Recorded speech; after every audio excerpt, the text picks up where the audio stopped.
জীৱন সময় নাই এইবোৰ কাম কৰি ফুৰিবলৈ ফাৰ্ষ্ট অফ অল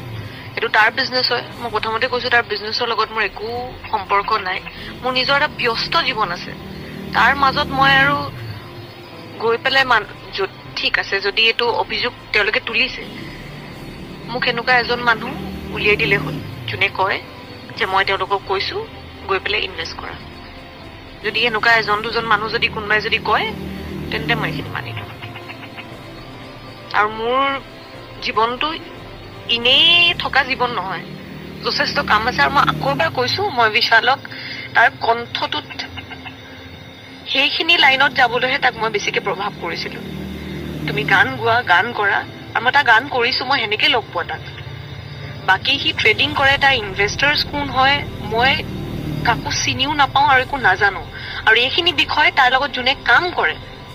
হয়নে তাৰ লগত অফিচত যোনে কাম কৰে তাৰ লগত ডেফিনেটলি তাৰ কোনোবা কোনোবা মানুহটো আছে সেই তেওঁলোকেহে আনচাৰ দিব পাৰিব মোক কিয় সুধিছে আৰু মোৰ ইণ্ডাষ্ট্ৰীৰ মানুহৰ লগতো কোনো ভাল নহয় ভাল হোৱাত না আজি মোৰ এনেকুৱা অৱস্থা নহয় 10টা মানুহ উঠি পেলাই মোৰ সৈতে কথা ক'লেহেঁতেন কোনোতো কোৱা নাই চবেতো মোক চিনি নাপাওঁ বুলিয়ে কৈছে দেখোন এতিয়া তো সেনেকুৱা মানুহক মই ক'লো বুলি তেওঁলোকে গৈ পেলাই পইচা ৰাখিব এতিয়া যোনে মোৰ কাৰণে ষ্টেণ্ডে নাই লোৱা কোনো যদি এনেকুৱা কোনোবা মানুহ আছে তেন্তে মিডিয়া কি এইটো পাৱাৰ নাই নেকি গৈ পেলাই সুধিবলৈ যে কওক আকৌ এনেকুৱা যদি প্ৰুফ থকা নে তেতিয়া লগাওক এলিগেশ্যনছ মই সেইটোৱেতো চিঞৰি কৈছো যে একো প্ৰুফ নথকাকে এলিগেশ্যনছ কিয় লগাইছে যদি মোৰ সম্পত্তি দেখিছে মোৰ যদি পইচা দেখিছে মোৰ যদি এনেকুৱা ক্লায়েণ্টছ দেখিছে মই যদি সুন্দৰী হৈ পেলাই সেয়া কাম কৰি থাকো তেন্তে উলিয়াই দিলে হ'ল ন ইমান 7 দিনে উলিয়াব নোৱাৰিলে নেকি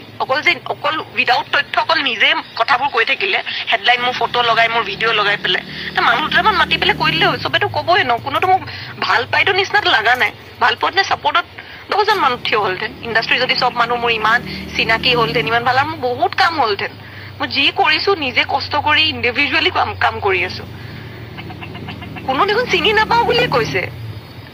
যিমানবোৰ লিষ্ট ওলাইছে এইজন ইনভেষ্টাৰ সেইজন ইনভেষ্টাৰ কিবা ইনভেষ্টাৰ তেওঁলোকে দেখোন চিনি নাপাওঁ বুলিয়ে ক'লে মোকে চিনি নাপায় দেখোন বিশাল ফুকনকে চিনি নাপায় তাৰপিছত মই ক'ৰ পৰা ইনভেষ্টাৰ জানি দিম